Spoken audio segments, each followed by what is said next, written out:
Boucher this time. Comes in and bowls, and Boucher hits hard down the ground. That's got an aerial. That could go all the way. Oh yes, what a hit.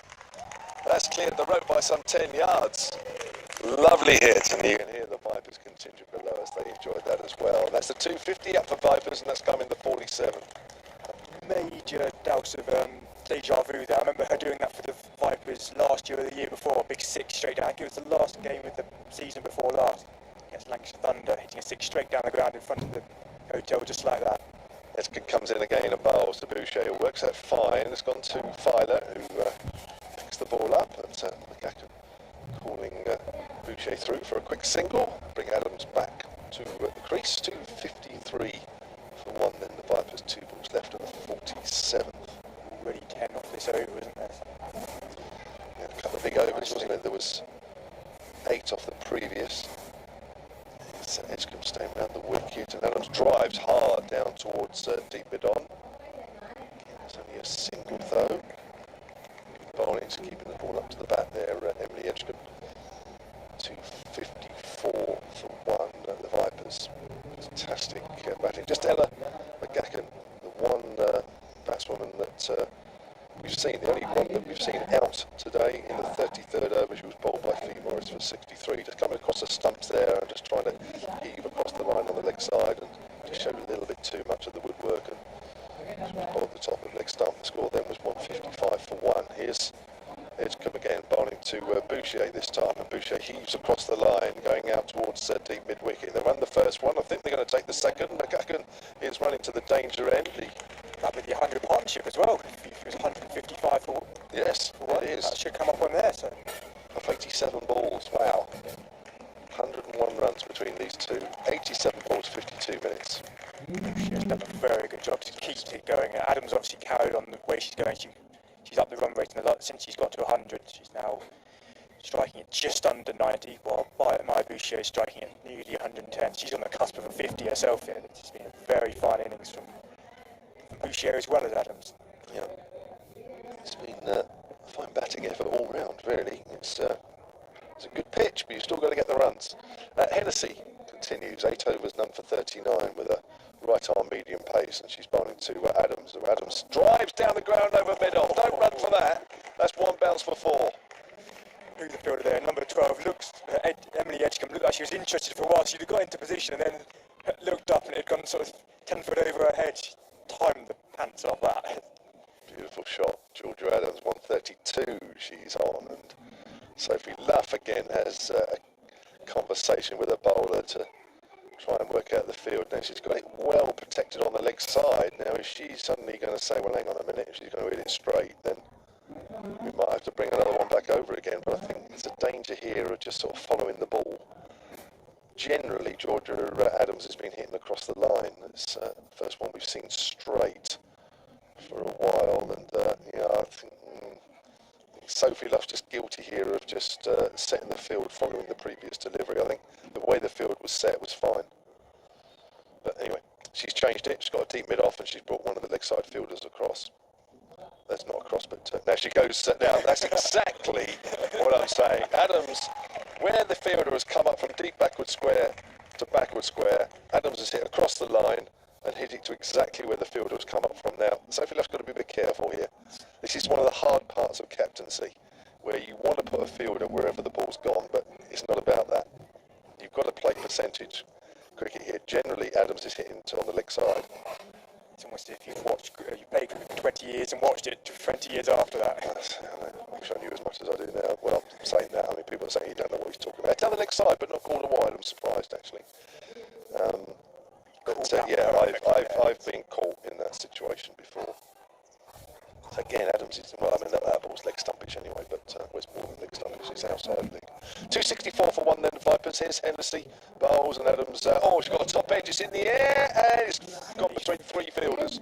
Keeper, bowler, and also the fielder that was brought up, Lauren Filer, from back of the square leg, and she somehow managed to just chip it in between all 3. She had another one of those earlier as well, didn't she, which went in between the fielders, which sort of leaving the edge up and straight up into the air. The other one went slightly further back, but I think there was ever a chance of any of them getting to it, but they would have thought it when it went up. That was their chance. We look at the 150 now, I think. Well, a minute ago it was like, can she just tip to over 100? The 137 now. My Boucher's 50 is obviously the closer landmark. She's on 44. Boucher just works that on a gap on the leg side and run through a quick single. And then that will bring Adams back on strike. Yes, the 150 is very much on here, Alex, isn't it? As we said, didn't we, when she got the injury, she got the 100, that she's really just got to sort of stand there and sort of try and tee off. And she has, and it's so she has. It certainly has come off. So Hennessy still got that deep mid off. Oh, and Adams gets one that's full outside the off stump. That's good bowling. Adams just tried to give herself a little bit of room and just about reached it, but there was no power behind the shot. And that's a good ball to finish off Hennessy's over. 9 overs, none for 49. She'll probably feel that she's bowled better than that. 266 for 1, 2 overs left. 10 off that over as well, I think. The last overs have been 10, 13, 8, 7, 10. Really exactly what you want at the end of this innings. Certainly. Just to accelerate it through. It's what we maybe haven't quite seen as much throughout this tournament. Obviously, I think it was 48 off the last 10 on, which day was it? It's Friday, wasn't it? When we were last here, that Carla Rudd did well, and she got 19. I think it was 48 off the last 10, after a lot of wickets had fallen just before that, including Georgia Adams. But this time they haven't lost the wickets, and they've just been able to stroke through beautifully. 2 overs to go now, and 266. That 290 potentially is still in play. So we've got a change of bowling. Griffiths back into the attack with her right arm seamers, and that's cut away by Boucher out to deep point, and I think that's Fee Morris out there. What is it? No, it's Emma Cornick. Does well actually. Slides into the delivery there. She's cut up a bit of the out of the turf. Hope Simon Williams, the groundsman, isn't looking at that. Even I can see the little dent in the turf from here. 268 for 1. Boucher moves on to 47, and that is a very impressive inning so far of just 43 balls, and make that 48 as McCacken calls her through as the ball goes on the 45 on the leg side, and Vipers 269 for 1 here with 10 balls left of their innings. Good running here with Adams out of the equation in terms of running between the wickets here, but certainly not out of the equation the way she's batting. She's been just as effective not being able to run as she was when she was able to run. Get a strike rate of nearly 100. I think she was, sort of 70s, 80s, and going to get up to 100 here. Here's Griffiths pass to Adams, who gives herself some room and hits that over extra cover. 4 runs. Lovely shot, quite deliberate. Just stepped a little bit outside leg stump and gave herself the room to free her arms.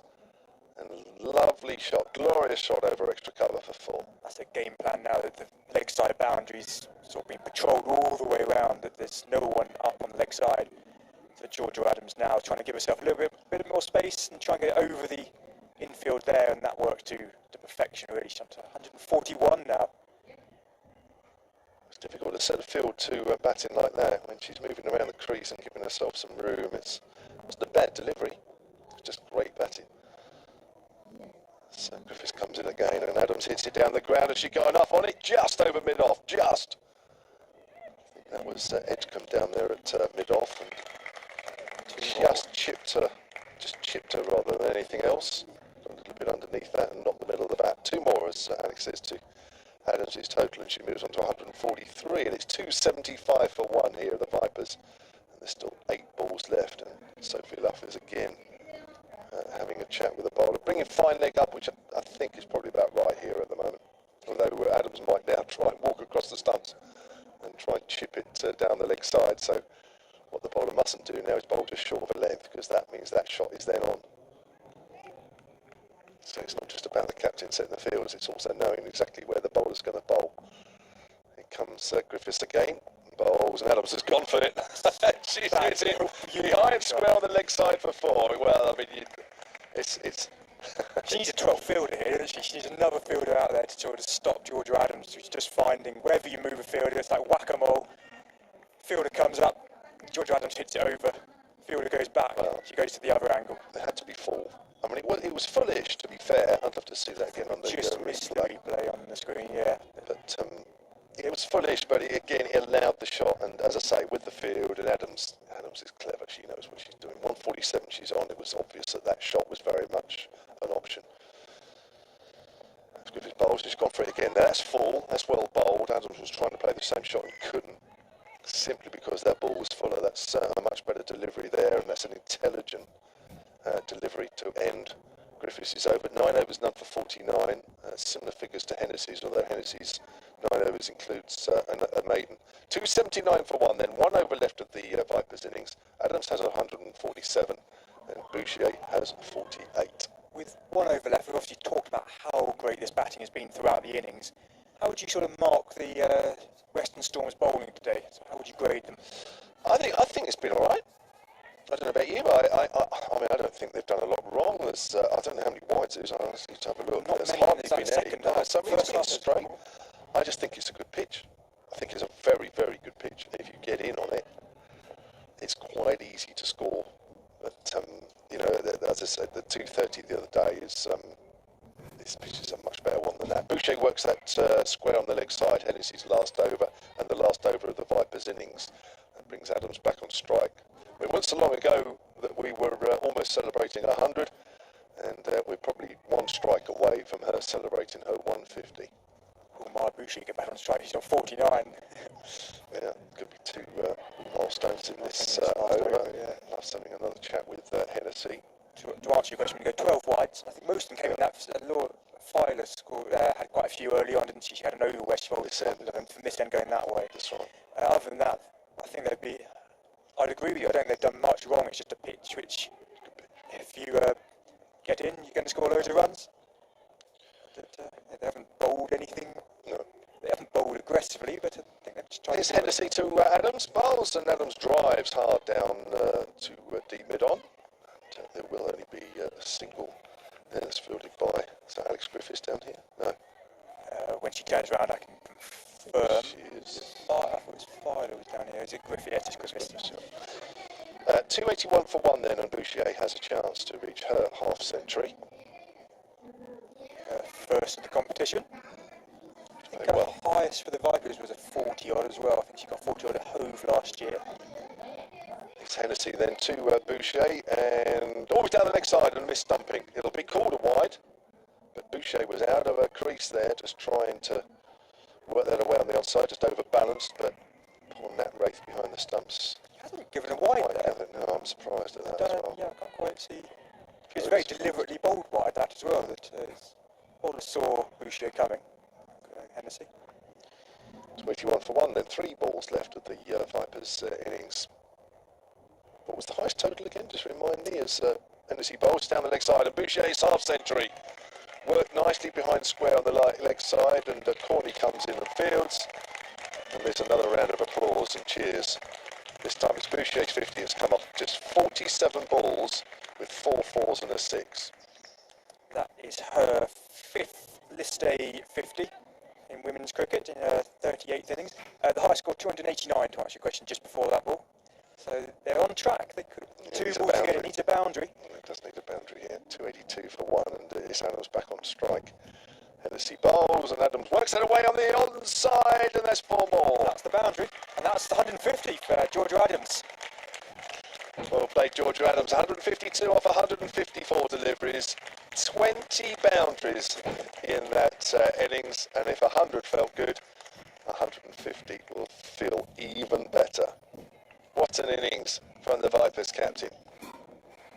It was like one of those innings we're going to remember, and sort of when we look back at the Rachel Hayhoe-Flint Trophy in a couple of years' time.